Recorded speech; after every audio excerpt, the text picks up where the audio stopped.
Welcome to the Command Center podcast. I'm Logan Paulson here with Fred Smoot and Santana Moss. Yeah, boy. Fred, you said you were going to go down to the Mississippi State game. It didn't happen. It didn't happen. My son got injured in his football game, so I had to take him to PT, try to get that knee right so he can play in his homecoming game this weekend. Oh, it's this weekend? Yeah. They played Dominion on Friday. Oh, that should be... Bulldogs one biting this and I'm going to say, I'm so glad I didn't go down there and see the massacre in Starkville anyway, because it wasn't good for us, especially my DB What was the score?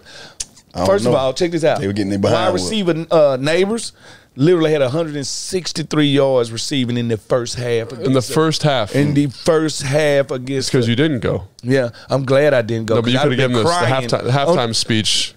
Oh, no, maybe I could have got us back because I am kind of Al Pacino in the moment. This game is about inches. Yeah. All right, understand? Get him going? Oh, my God. You know how I go. So, hey, I was thinking about it because you said your son got a knee, right? Yeah. Do you remember when Mike Shanahan would have those meetings in like 2010, 2011 where it'd be like, don't talk to the media, don't tell them about your injury. And it's like, what if like I got like a meniscus? He's like, don't tell me anything. So you got a leg. Yeah. You got a lower leg injury. Yeah. And I was like, man, this guy is just really trying. I'd tell you this, and just because you're talking about, Mike. I remember when I had the incident with the whole thing with LaRon and the guy who we was using in Canada. Yeah. So, Mike looked at me and told me to a man, like, "Ten, I know you ain't doing nothing because you overweight right now." You got to match. It's the worst match ever. So, and I'm like on the phone, like I'm adamant about, like, Mike, let me come in and tell the media, like, they got the wrong dude. Like, what are they talking about? Yeah, that's my doctor, but I don't know what he's doing with other folks. No reason. So Mike was like, "Bro, what do you use him for?" I said, he spent my blood in my knee. You know, I had a bad knee at the time. I didn't know what I was gonna need on it, but I was just trying to fight through it. He said, my wife used this guy, so I already know. Long story short, I ended up having to get surgery on my knee, later that year. But it was funny because when I told him about the knee, the first thing he said, don't even mention your knee. Yeah. You know what I mean? Yeah. Whenever you do have to come clean about whatever, just let it be known he's your doctor. You've been seeing him for years, which he was. I had been seeing him for 4 or 5 years. So, but Mike was a good guy. Yeah, Mike was always doing like... don't let him know you got a flat tire if you race. There you go. That's what it is. There you go, classic Fred. So, hey, guys, in addition to Fred's son's knee and Tana's knee, there was a pretty good game this weekend. Yeah. Pretty good ball game this weekend. 2-0. How we all feeling about that? I feel real good about it because I seen a lot. Like, when I look at a game, I don't want to just see a 40-0. Yeah, that's in the perfect world, 40-0 win. But I'm seeing them problem solve on the run. Yeah. I am seeing a quarterback go through his maturations. I'm seeing him grow. I'm seeing them go through adversity and turn the tables and go do something. Like, people can say all they want to about a Bronco team. Going on the road to Mile High Stadium and trying to get a victory has never will be never easy for any team. Yeah. So they taught me a lot. And this is what I'm really excited about. These guys take turns making game-changing plays. Yeah. Like, I'm talking about not just 11 on defense. I'm talking about going like 19, 20 deep on defense. Look at the wide receiving core, spreading the love. And when you do that as a quarterback like Sam Howell, it makes it hard for defenses to say, how can we stop you? Sure. Because it ain't as easy as stopping Terry no more. Yeah. It's just not. Yeah. Tanner, I see a team. I see a complete team. I mean, that's what I look at the most from both wins. You're just seeing these guys go out there and playing together. It's not just, at one point in time, especially when we played, remember offensively we had Portis, Cooley, and myself. Yeah. That was guys who were going to make the plays. Right. But then when you came around, it was the RG, myself, or a couple of guys Pierre, in there. But it never was like, one focus. The whole entire offense coming together or the whole entire defense, accomplishing something. And that's what I'm seeing. Everybody is making plays. And, the stat speaks for itself. Last week, it was 9 receivers with 2 or more catches. Yep. Like, that's showing you that they're spreading the wealth. And Sam has just, you're talking about maturation, like within 2 or 3 games, a game from last year, some preseason games, and these 2 games, man, the guys has everybody's attention with his arm strength, just showing that he can put the ball on the numbers. Like, to me, that's what I'm wild about the most. But most of the people that watched him play in college has been saying, look, this is what he's been doing. He's been like this, since North Carolina. I think we get caught up into the whole, where was you drafted? Where were you drafted at? Once you get guys, in the game, he's not a blue chipper. You know what I mean? He's not the big time quarterback. So I've been saying from day one, wherever you draft a guy, let him go out there and show you who he is, regardless if he's a top pick or not. But you have to give these guys a chance. So I'm happy to see the Jets took Zach Wilson number 2. Like, we took our guy in the fifth round. Right now, if I bet they won't. They would love to have Sam Howell instead of Zach Wilson. That shows you in only 3 games, he makes people feel this way. And I was talking to the great Doug Williams out there. The great Doug Williams. And Doug said he got the moxie. And I was like, yes, as a DB, we know when a guy got the moxie, when a guy has the ability. What's the moxie? The moxie is a quarterback moxie, knowing when to step up, never being afraid to make a throw, throwing that in that window to John Bates, moxie, letting it go to Terry McLaurin when you know that's the wrong person to throw it to, but still puts it up there. Knowing when the play broke down, I done scan 1, 2, 3. I'm running. I'm taking off. Just a gamer. It's like he's a ball player. Yeah, he's a football player. And just giving your guys a chance to make the play. You know what I mean? Like that pass to Terry was like, you know what? Terry's going to be able to catch this before these guys do. You know what I mean? Like, I'm throwing it in a crowd. But the way they got to get there and the way he sees it, he's going to be able to have a chance to attack the ball. That ball was excellent. So let's talk about this. You mentioned quarterback maturity. You mentioned ball distribution. I think they kind of go together. Yeah, they do. So in terms of maturity and kind of development, like what have you seen from Sam that you're like, okay, this is the right progression. Obviously, the moxie, that stuff, but from a technical standpoint, what are we talking about? Well, here go the thing about it. What gives young quarterbacks problems? The inability to read defenses. That's the number one thing that they have problem. Watching Justin Fields, he can't read defenses. He didn't even know where the book is at this point, man. That's what I'm saying. Yes, so you watch him play? Nice. Oh man, it's rough. Hey, so to see Sam go out there and literally just he doesn't flinch. It doesn't faze him, and he knows where to go with the ball. He's always conscious of down and distance. He always knows where he at on the field. I think he's holding the football too long though. At times. I would say he has. He's 12 quarters old. No, it's true. Let's keep that in. With that being said, though, you watch from week 1 to week 2 has already been an improvement. You know what I mean? You can see that the clock is going off, and he knows now I got to run. I got to get out. You know what I mean? Week 1, he was sitting back there like he was in a lawn chair, like he had all day. But now he's like, oh, I've been here too long. Let me do something. But it's he got sacked a couple of times when he thought about it, like, man, I'm here too long. So that's the growth about him. You know, that's something that we've heard over time and time, that he's a guy that when he does something once, he doesn't repeat it. And that's what you want to see. Like me as a receiver, I want to be able to go. I don't need that quarterback to come in there, old varsity blues type style and talk and tell me all this, you riff-raff. I don't need that. I just need a guy that you going to talk to me about how you giving me an opportunity when the opportunity presents itself. Every pass catcher have seen that from him not saying it, just putting the ball on their chest when the time is he doesn't need to say it to you. He ain't got to say it. Just he gonna find you with the ball. When he find multiple guys with the ball, he's telling you, I'm your guy. I'm your quarterback. I see you open. I'm gonna throw it to you. Absolutely. And so to that point, though, one of the things in terms of maturity that I saw, 2 minute. I didn't think of it till you just mentioned right now. 2 minute drive, 55 seconds left, 50 or whatever, it's a minute left. Got pressure. First play of the drive, throws the ball away. You know what I mean? That's a step. That's maturity. Because last week he tried to spin out, drops the ball, right? And again, like those are small steps. And again, I think he's still holding the football a little too long. And are the receivers getting open in the timing of the play? All these questions need to be answered. But I think you see those small steps. And if a guy can improve 2%, 5% each week, that's going to be a dangerous guy. And we've seen him get knocked around and get right back up. He's tougher than a $2 steak. He understands what it takes to be. Steak is tough. It's tough. I ain't talking Longhorn. I'm talking about eating a belt. Like basically eating a belt. All I'm saying is I watched him get hit in that Cardinals game, and I was like, he at least got to come out for a play or two. He got right back up. The one on the sideline. He gets back up.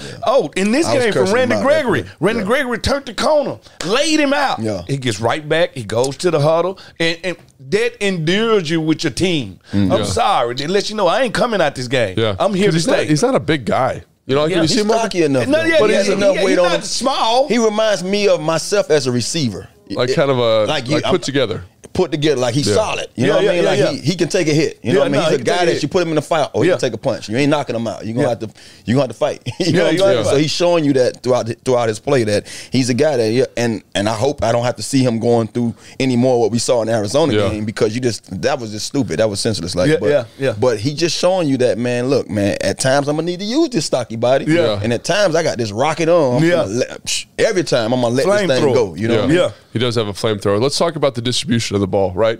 I think one of the things about this offense is that it's not like you know, here's the X receiver. It's not like Julio Jones is out there. Let's force touches. No to hero him. ball. It's not. You know what I'm saying? Ball. And I know we got good players, but it's like the concepts. Like you're talking about how he's reading through stuff. Allows him to kind of make sure the ball gets to different people. And I also think like so EB's just calling he's calling pull in the red zone. You know what I'm saying? And he's got Logan running the dig, and Jahan's running the out. So like really, if the defense doesn't cover that right, Jahan could easily get it. Obviously, Logan could get the ball, and then the back in the flat, Gibson could get the ball. And it's just him reading it out. Do you think that's helpful because he's young, or do you think that, and he's not like, you know what I'm saying? It's not like he's forcing it to one guy. You know what I'm saying? Like it's masterful, like Fred used. Masterful. It is. No, honestly, you know what it is? It shows you that EB is giving him plays that he can do. That's almost like football, quarterback and one-on-one. Routine. It's not something that routine difficult for you. You should be able to do this with no problem. I'm setting you up for the big shot. I'm gonna give you this play because guess what? You're gonna have 3 guys open. You're gonna either take the dead, you're gonna take the guy on the snag route, you're gonna take the guy who's sitting out there in the flat. And if you don't see none of those guys, throw it away. But it's somebody gonna come open because you know, like I know, one of those guys gonna get 2 eyes or 4 eyes. You know what I'm saying? And that's what Jahan did. Jahan went in there on that snag. The 4 eyes didn't come on the touchdown. He got out of it, so he could have got the ball. But he said he trusted in Logan. He threw it right to the Logan. Logan made a play with multiple guys around him, but that was the trust part. I trust him to make this play. So that's what I love about it because you can see that your offensive coordinator is working with a young guy that's saying, look, man, I'm setting you up to be successful, and then I'm going to give you a chance to go out there and be a star. And that's what he did with Terry Ball. That Terry pass was 2 guys. I mean, it was what we wish would have happened. He would have waited for a second, spotted it to Jahan. Jahan catch it and run in the end zone. But he say, nah, this is Terry. And from what I saw last year, you throw the ball to Terry, he coming down. And that's what he did. But I like how Coach Bieniemy is doing this. Like, the more and more I keep watching plays, he got a front side and he has a back side to all of his plays. His front side, let's just say, for example, not all of them, but most of the drop back stuff. Most of the drop back passes, the front side, let's just say this is the side to beat man to man. All right, and he got nothing but man to man beaters on this front side. The back side, he has zone beaters. And I like that. Now he's telling Sam, when you come out the huddle, the only thing I need you to do is identify what coverage you're in, go to the weakness. You know what's crazy though? I was thinking about this too. Is like on that, for example, that pull concept for the touchdown to Logan. Like that's excellent against zone, but it's also really good against man. If you run it correctly against man. Like if Jahan, like, you know, you talked about, he runs that pull like a snag. You know what I'm saying? That 5-yard sit, he doesn't just go up and sit down, turn around. He's got a little sauce on it, breaks out, creates some separation. So I also think it seems to me, and I don't know, we'd have to talk to EB about it, that he's coaching these guys, hey man, this concept is a zone beater, but if we get man, hey, speed cut this, you know, do this. Let's get a little pull up and curl up. Yes, like, he giving them some flexibility. He's actually empowering the wide receivers and the tight ends. It seems that way, and just telling them, I don't believe in running into coverages. Like I have so many times, we'll go out, we'll run cover 4. That slot receiver just run this 7 route, 100%. Just right to me. And we've talked about that. We've done breakdowns with right him. To me. He don't allow that. He gonna tell that guy go up, arch up, curl up. Like show him your numbers. But when you watch Kansas City play for so many years now. Kelsey, that's what he does. That's what he does. He just finds a way to get open. Kelsey could be covered, and he just sits down, or he keep me going. Or he runs. So I'm sure it's being coached. It has to be. No matter how good you are. Because I used to be one of those guys. I ran everything as a man. I'm beat you. I'm going to beat my guy. And then you start looking at him like, oh, man. I got somebody inside and outside. I got a cloud over me. I got a guy underneath me. I got a guy over the top. So you eventually, over time, start learning the nuances of like, oh, bro, you can't run every route like a man route. You can't run every route fast. You got to know when to sit in the hole. Like I used to run that route that we had. It was the corner route to the curl. Remember we had that we had the corner. They run the swirl. The swirl. So I remember Cal telling me, he's like, if nobody's out there, why come back? Keep going. Nice. You know what I'm saying? And I'm like, I'm just running what you tell me to. He's like, overcome coaching. I want you to feel it out. Overcome coaching. So it started making me say, well, long as that quarterback know what I'm going to do, then I'm going to do it. It doesn't matter. That's exactly right. McNabb saw it one play, and he was like, I was getting ready to launch it to you, and you just stopped and say, but I knew if you're going to keep going, we hadn't talked about it. You know what I'm saying? Exactly. And they're going to keep it. See, because we are, what you got to realize, y'all are proactive. We are reactive. Defensively, you're talking about. Yeah, defensive. And if you don't give us keys, we can't react. Yeah. Meaning I'm going to always be a step late. Yeah. All right, well, that's what these patterns, these route patterns do. They're made for us to be a step late. Yeah, and it's crazy because I didn't think that's something you could coach, but it's here. Yeah, you know, they're doing it right here. there. Yeah. So, okay, we talked a lot about the offense. Let's talk a little bit about the defense real quick. Yeah, why not? Obviously, yeah, a lot of stuff going on that side of the football, defensive line. You guys, before we got on the show, we're talking about interceptions and things like that, and I didn't notice that as much. I was focused on the front.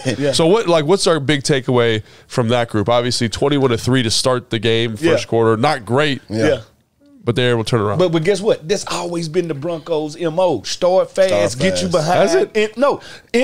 That's how they weaponize being a mile high in the sky. Oh, I see what you're Because it's going to take you a quarter to acclimate. Yeah. But if you already down 14 with John Elway quarterback, you're not coming back. Yeah. So that's always been their thing. So I think with the defense, started slow.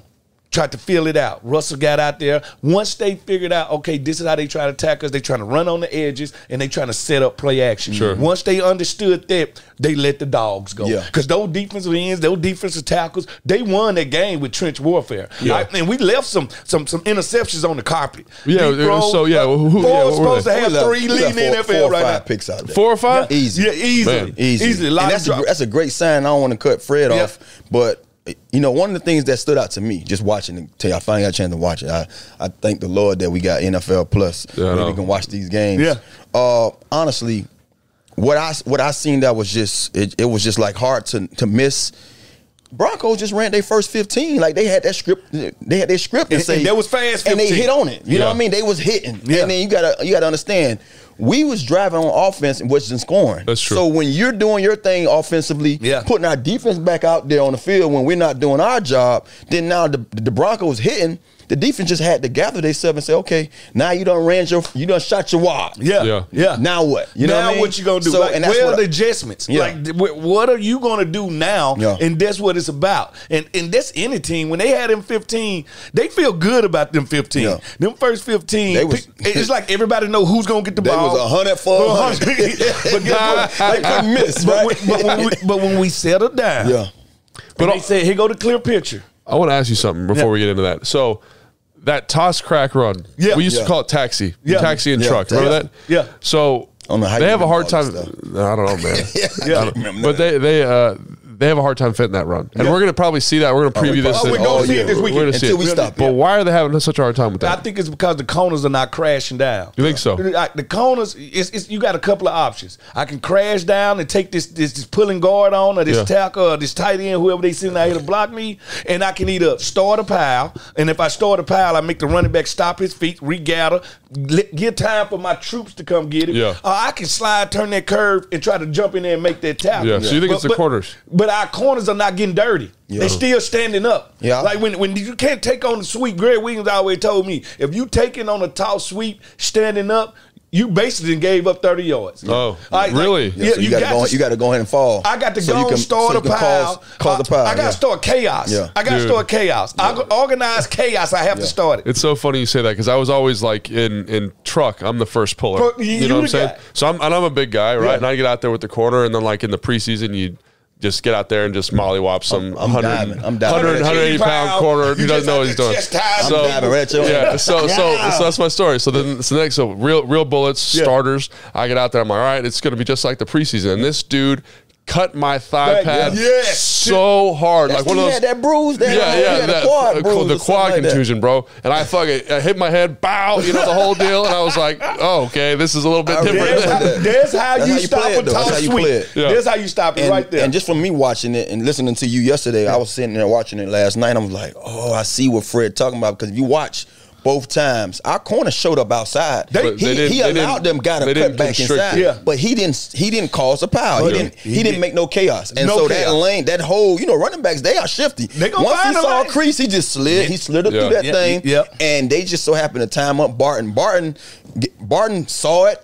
The one time, the first time, I don't know what happened. The first time he was, I think he's so far backside. The second time, he made contact with one of those pullers, but that little lane was still there, so that guy was able to slide through it. The offensive line back flat, like the back is trying to bounce off of him. Like if the guy coming to me finna block me and his back is flat, the back gonna come right off of him. Now, if I start a pile over there, the back, the back got to figure out where and what. Yeah. What to do. Let me ask this question too, because just watching Barton how he took on that block. Yeah.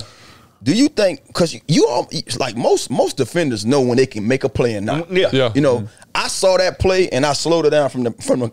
I had a nice view. I had a defensive view, so I saw the back of it. And as I see them, I'm slowing it down. He's going to the crack, and the guy got the ball. I mean, he's rolling. Yeah. You know, I saw good back. Saw 13 show up outside. Yeah. So when he showed up outside, that lineman didn't even have to do nothing to him. He's like, all right, he just shielded him I'm off. Still lead. Yeah, shield him out. I was almost thinking to myself, if I'm in that position to be a linebacker, knowing I'm defeated, you almost got to run through that block. You got to run through that block in a way to where that he slows that running back down and cause him to either cut back or bounce out. Well, they're going to want him to cross face. Yeah. They're going to want him to cross face because they still want him standing. Like he already too So would it be better for Barton to cross that line and face? He got to cross that line and get ready to run that way. That's what he didn't do. He didn't run that way because if you don't. He took the block on and the guy basically. We don't never want to go 1-for-1. Gotcha. Yeah. We ain't never trying to trade one blocker for one. I wanted to ask you that question. Fred, you actually answered more questions about the run game than I ever thought you knew. I played the run. I know.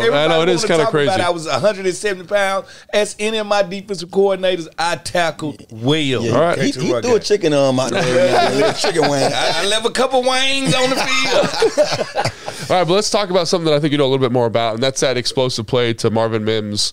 A second drive for the Denver Broncos, right? Yeah. I think we talked about it a little bit yesterday. Yeah, inverted corner blitz. Yes.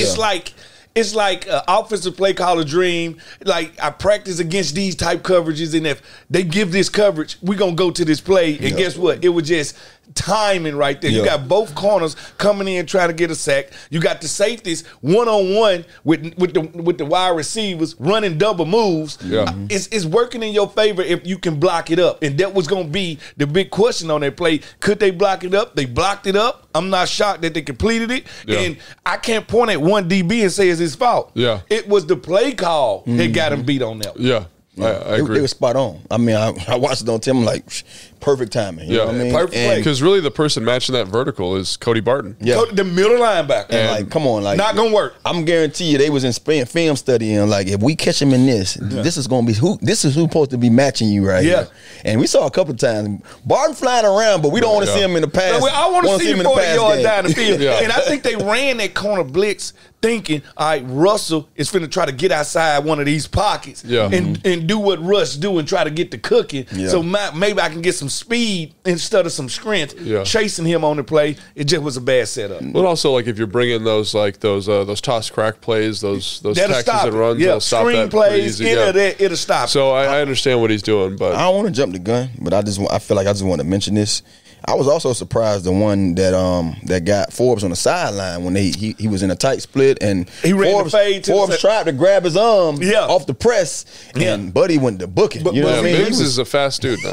He was a fast dude, but also on that technique with Forbes, he kind of opened the gate. Yeah, where he should have made him. He should have been a little more patient. Square. Yeah, he should have been square and patient, making him run around that arm length. I got you. Like now, that's a half a second that you need to catch up. And by that time, he get sacked or he got to move to somebody else. He gonna overthrow it or he gonna get the ball out. So that's what he'll learn. He going through his learning curve too. Also, so I think we forget like just how young this team is. Really, you know. So having that stuff happen. All right, let's get to our next segment, which is I'm not saying. But I am saying. All right. I'm just saying. I'm just saying. Right? And so basically this is an opportunity for us to kind of, I don't know, get after it a little bit with our takes. You know, not like hot takes. It's something you believe in. But be a little bit optimistic with your take. You know what I'm saying? So let's start with our guy, Sam Howell. I'm saying, but I'm not saying Sam Howell is undefeated. Undefeated. But that's a fact, though. It's a fact. But I'm saying that he is good as we think he is. He is who we think he is. Which is what? What do we think he is? We think right now he's a quarterback that can develop into a franchise quarterback. I agree. I would just put it right there. I won't put any awards and stuff like that. I'm not saying MVP. I'm not saying, player. I'm saying he's showing us he's a cornerstone for this team. Yeah. I mean, what do you think, Tanner?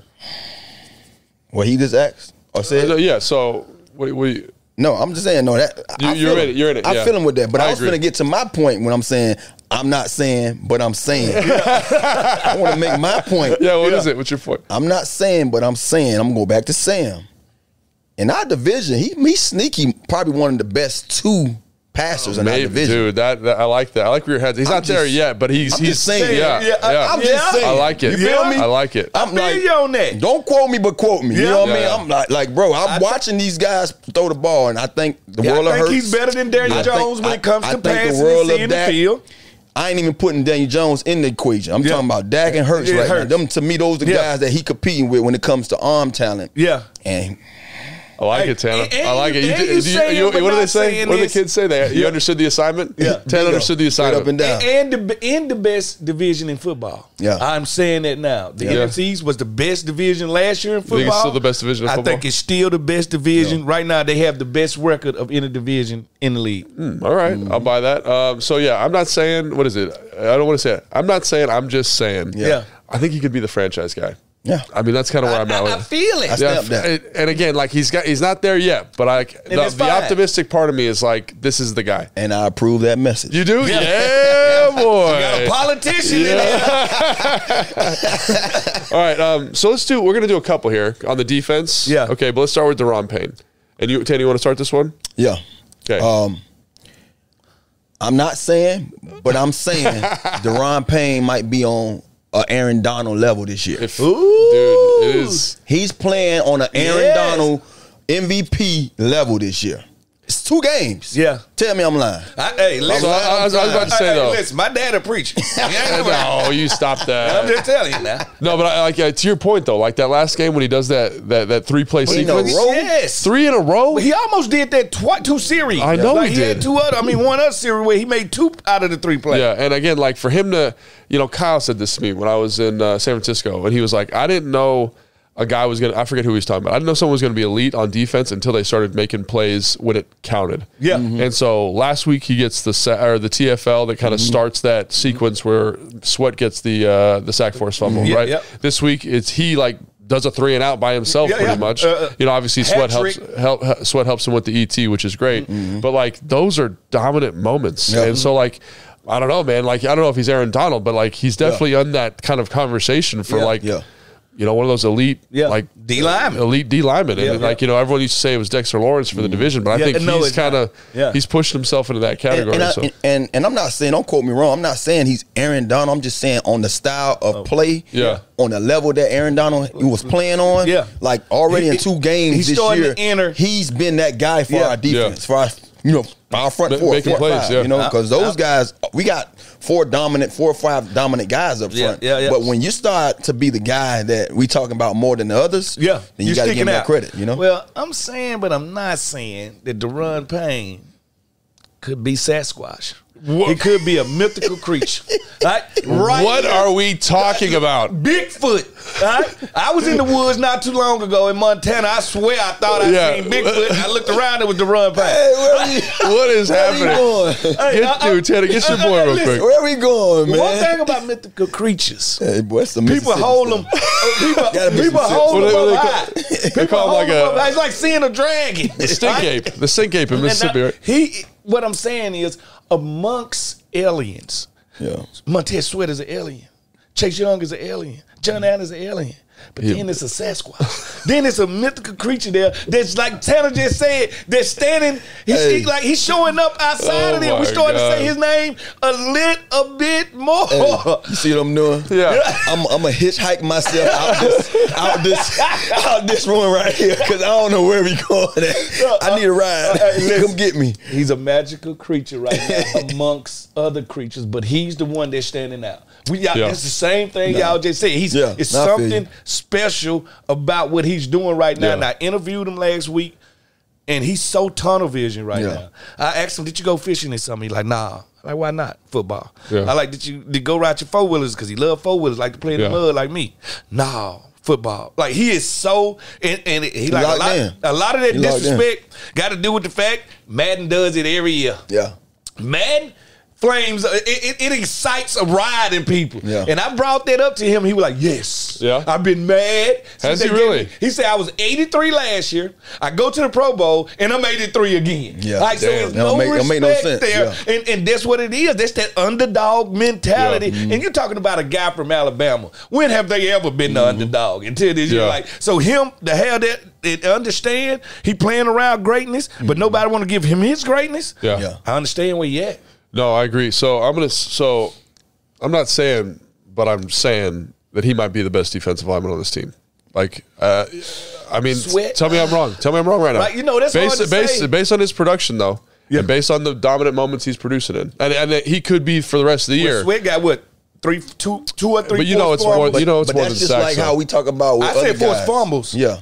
Like two, from week one. And he did he have one this week that he forced a fumble? No, don't think yes. so. Yeah, but that's stats amongst dominance. You know what I'm saying? Like, it's a I difference. understand, but I thing. don't think Sweat is affecting the game. Yeah, he is affecting just the game. as much as Payne. So what we're not saying, what I'm saying here is that like they're all playing good. Yeah, all of them. But in what you said, he's a Sasquatch amongst aliens, right? Which I don't really get that analogy, but he's Aliens been different. here He's a before the little Sasquatch he's a left. little bit different. I know it's aliens here now. I haven't seen a Sasquatch. Listen, I see aliens all the time. That's all I'm saying. You know what I mean? When the aliens came, the Sasquatch left. All right, so I think we all can agree that Payne is doing a really good job. Yeah, he is. And the whole D line's doing a good job. He in his bag. And in this moment of like kind of hot takes and like the most optimistic version of ourselves, like he's playing a lot of good football. And then you love to see this after he get paid, because usually sometimes when guys get paid, it's great to see. You know, they get third Fat degree and happy. fat rat's disease is what I call it. BRob. I like this one. I'm high on BRob, so this is gonna be. I'm easy very for me. high on B-Rob. Me too. Yeah. I'm So not what you got? saying, but I am saying he is the new coming. He's the new Arian Foster. Oh, great pull by you. He runs with upright gallop. He also Great vision. catches the ball a lot well. better, and he is hell on wheels to get down in the open field. Yeah. He is the new Arian Foster. And Arian Foster led the league in 2-3 years. yards Yeah, or something? 2-3 years in a row. Just that back that. All right, how can we gonna stop him? kind of like Alvin Kamara before Alvin Kamara. For those people, I think I know, but I'm saying for people not he's more listening. of a bruiser than Aaron Foster, though. Aaron Foster was But more. he was big, though. No, Aaron Foster was big, huge, but he was glide. shifty, though. He was shifty. glide. You know what I Yeah, mean? Aaron Foster would give you one or two every now and then, but he was more one of those finesse kind of backs. He No, finesse you. no. Aaron Foster. He was stiff up from Chicago, right? You talking about- Aaron Foster from the Texans. Yeah, you're thinking. You're thinking about Matt Forte. Talking about Matt Forte. Yeah, You're Matt right. Forte. Matt Forte Yeah, was but more that of ain't a. that ain't no bad. Aaron comp. Foster Matt was Forte. a bad. He was a bad dude too. Yeah, Yeah. you're right. Aaron Foster from the Texans. Play with Dre. You're right. Yeah, You're the one that absolutely used to do There we this go. every time. Yeah, he scored. you're most absolutely definitely. right. Now he was I different. like that comp though. Yeah. How about you, Taylor? What do you got? I'm not saying, but I'm saying that BRob, I think he's the best back in the division. Okay, let's talk about that. Saquon. He's Saquon. Tony got- Pollard. Look, Saquon's hurt. look, Tony first of Pollard all- hasn't done anything. First of all, I'm gonna tell you like this, and like I just said, Swift? I'm not saying, but I'm just saying. I mean, he's going to be productive this year. All those but- guys you spoke about, and I love Saquon. I think Saquon is like he's God's like gift to running He's almost like a Barry Sanders till Mythical. and somebody But, yeah, else hey, like put together. Like, Time he got out just two real guys. quick. Did anyone watch Bijan Robinson this weekend? Oh, Yeah. yes. He's Okay, first off, LaDainian Thomas. everyone's all saying, of "Oh, them. he's the next Saquon." Like Times he 10. is way better than Yeah, Saquon. he's LaDainian Oh Thomas. no, they times ain't 10. gonna say that now. He's way better than No, Saquon. he ain't. No, it ain't. That's just LT. like it's being partly cloudy and partly sunny. It's the same damn No. thing. Listen to me, man. Dude, No. he's got such better vision Nah, and he feel. different. No. He different. He LT. He LaDainian Thompson times 10. Like Give me some of that. on this level. And so if I tell you he LaDainian Thompson, I tell you Saquon is Barry Sanders. but- what? I'd say I mean, you're I feel out of what your you're saying, mind. What? Saquon ain't Barry Barkley Sanders, is though. Barry I Sanders? rock with you with Saquon being one of those dudes, but Barry he ain't. Sanders, Bo Jackson like? Look, Barry Sanders arguably the best running back. No, in, ain't no arguably. The best running back Okay, of all there you go. time. So that's what I'm saying. Oh, I don't Walter think Payton? Saquon the best running back of all time. Yeah, I feel like his tangibles he Yeah. can be. Yeah. But with the injury, it kind of put him back. Setting you know him what I back. mean? That's the only thing setting him back. So that's why I get to my point. Yeah. That's why I feel like BRob, he hasn't scratched the surface yet. Yeah. And we've seen this guy, like, even this year. Like, you saw some of the runs, he had nothing. No lane, no hole. Yeah, yeah. I feel like the holes last year was more open than some of the holes being this year. Yeah. And he finds a way to get through that thing. And, like, I don't even think he knows what he has when it comes to just, he can he can be light on his feet at times, but he likes to just run people over at times. He like to punish when he people. could just put his foot in the ground and get missing. You know what I mean? So that's just what I say. I'm not saying, but I'm saying. You know, I just think BRob is he's the best back in his division, and he haven't showed it yet. And again, this is us being optimistic. This is optimistic side. Yeah. The great thing happened to him is at Alabama, he didn't get a lot of miles put on him. That is true. He getting his miles put on him as a pro. Yeah. I'm not saying. I'm just saying he's going to lead the team in all-purpose yards. That's what I think. I think he's going to have I can dig that. Yeah, he's going to be probably leading the team in rushing, have enough catches to kind of be scared. I'll buy that for $1. No, he might be. I think at the end of the year he'll be the offensive MVP. Yeah. Whoa. For our team? Think about it. Number wise, Over like Sam or something. Yeah, because we spreading the ball out to so many much. people. Yeah. And that it's gonna be. He's the only catalyst that's getting it by run or by catch. Yeah. So I'm not saying, but I am he started the saying. season off with a reception for a touchdown. Now he had 2 rushings for a touchdown. It's no, I'm just saying, they like just I said, keep the accumulating. offense haven't been getting going. We haven't even started yet. You know, we just getting out the starting block. 100%. All right, so now let's get on to our Command Center podcast fantasy recap. It's so bad. It's so bad. Are you even doing your team? Listen to me. I am being sabotaged slowly. By who?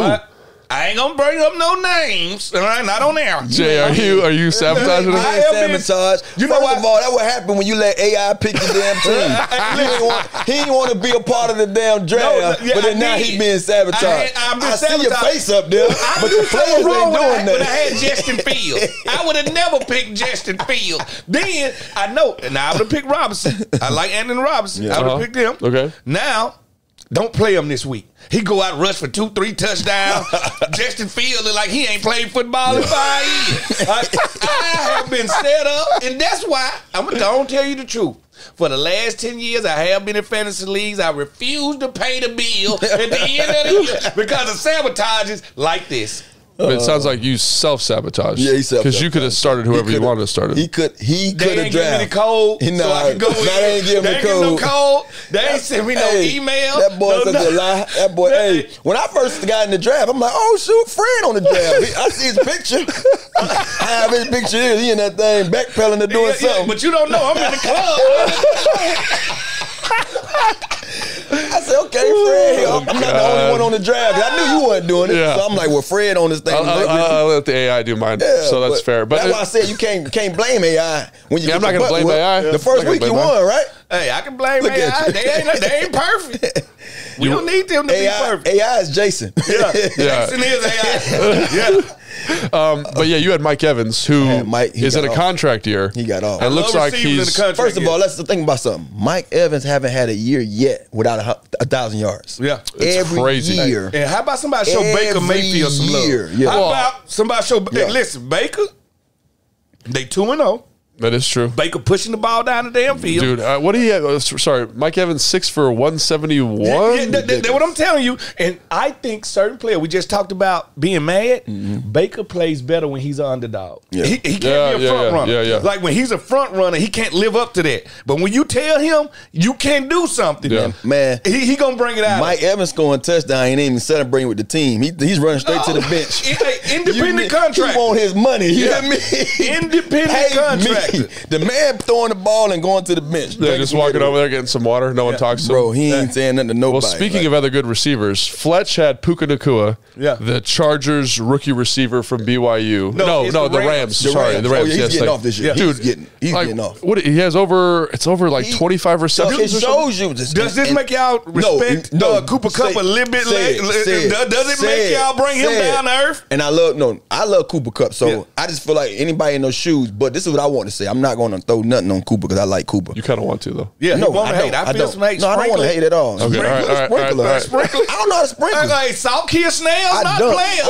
I dump him. I'm gonna throw it, and I can't dump no hate on Cooper. No, I want to big up the offense. That's what I keep telling you. McVay. The offense, man. The way these guys they mastermind these offenses. The Mike McDaniels, the Kyle Shanahan's, Sean, the other cat up there, LaFleur. Matt LaFleur. Like, bro, when they get a talent to run these plays, to run these routes, they feed it. You lethal. So let's just say this guy here is just as lethal as Cooper Kupp or anybody else who would have got a chance to run these routes. Because I have to give him credit. But that offense, man, second to none. Yeah. I just love what they do when it comes to getting a guy open. Yeah, that is true. And I never thought he was going to be making it. But so Fletch had Puka Nacua. Ryan, our producer, had Jamar Chase, who's Chase ain't did nothing yet. Well, Chase can't do nothing till Burrow get hot. Like that's the thing about. That's but like Burrow, he didn't practice enough. First of all, and I hate to see Chase in this situation, but I love when I see stars or guys who considered stars that have to deal with quarterbacks. Other quarterbacks than a quarterback they was comfortable with, or just having to change quarterbacks. Like I was that guy. I did it with it. So you're like, this is what I was eating. No, and I'm just sitting here watching the game, and I hate it for him. I'm like, this sucks because he used to a certain level of quarterback. But I want the viewers and the people that have to be grading people who's gangster, who's the best. Yeah. See this. You can't do nothing without the quarterback. As a receiver, you talk about all the time. Like, that's why you don't play the position. Yeah. We are as good as our quarterbacks. And we are as good as the opportunities y'all are given by whatever quarterback. You don't have to be a great quarterback for a receiver to get off. No. Just give him the opportunity. Yeah. You know that's why I used to tell a lot of receivers, I ain't shit you down today. Blame it on your offensive coordinator. Because I was just so real. Just stirring the pot, though. But at the end of the day, that's why I love playing corner. Because when I'm on the other people's sideline and the offensive coordinator standing right there, and I can go play mind games with him and the wide receiver. Yeah, that's perfect. I love it. Oh, it's good. And I lost to the intern Caroline. Nice. She had Josh Allen. I had Lamar Jackson. And after Lamar Jackson's game, I was like, ooh, all right. Lamar Jackson had a pretty good game that Josh Allen comes out with, I think, 3 touchdowns. Yeah, he did. He's going to bounce back after the game against the Jets. And can we trade players in this league? Because I'm willing to trade some guys. Yeah, I had to trade on No one wants him. I'm just saying. I mean, no, you can trade for the people. It's a slew of guys still out there waiting to be picked up. So I'm going to take Zach. So when Aaron Rodgers went down, I got 3 Zach Wilson's messing up who's my receiver? 2 of my quarterbacks down. I got 3 of them. I had 3 quarterbacks in my draft. Yeah, and see, that's what I'm Burrow, saying. I had Aaron Rodgers, and I got Pat Mahomes starting. How did you get all of? Because you're not supposed to draft quarterbacks. I went to the draft. Nobody else wanted to go to the draft. I'm going to draft. This dude got 2 MVPs. That's not. I got dudes that. But that just shows you how the fantasy world works. Yeah. 2 of those guys are down right now. Yeah. Aaron's done for the year. Yeah. So I had to get him out of there. I had to go get him out of there. Yeah. And then I got Watson. I went on to trade him for Watson. And that's so funny. I got the interview Mythical Man last night, and he's so hurt about the Jets. Yeah. He's a big Jets fan. Garrett Wilson is my receiver. I was like, man, with Aaron Rodgers, he's going to be balling. Yeah. And you want to draft Zach Wilson. Have you watched him play? He's not played well, bro. The quarterbacks I got, they don't do number one. I got 2 runners. Who are they? Anthony Richardson, Justin. He might mess around and be good this year, though. No, I told you how I feel about Anthony Richardson. Yeah. He's playing better. He's playing better than Justin Fields. Yes, he has, because I think he got a better head coach than Justin Fields. I think Dan Orlovsky was breaking down Justin Fields on ESPN the other day. I was watching it. It was bad. And he said something that I never knew what he was talking about until I watched it. And he said, if you watch how certain quarterbacks drop back, he says it's almost like a rhythm. You have like you're dancing, a rhythm. He said Justin Fields is almost hopping because he don't know where to go. Yeah. He don't know where to go. And I'm like, dang, I'm sitting there as a guy watching this thing. I'm like, oh wow. They should just give him a half field to read. Slow. He said it's so slow at times to where, like, they showed 3 guys opening the route. Yeah. And he wouldn't throw it. It was a guy in the seam. It was a guy in the base. It looked like he wasn't even. And I was like, if they was like wide open, bingo. He ain't going to throw it. That's how he was last year, though, too. Yeah, he don't want to see a shade of no one else's jersey because he's not going to throw it. And got to be able to throw it in them tight windows. So or just take off and run. I mean, do what you do best. So, we're going to see Justin Fields in 2 weeks. And we're going to see Josh Allen this week. So, we'll preview that on the next podcast. But thanks for joining us. I hope you lose your fantasy this week. What? No. Oh, yeah. No. Caroline has Josh Allen. Oh, well, I hope she loses. So, I hope she loses. Yeah, I do. But yeah, so thanks for joining us. Make sure you tune in for the preview pod, which comes out on Friday. Mm-hmm.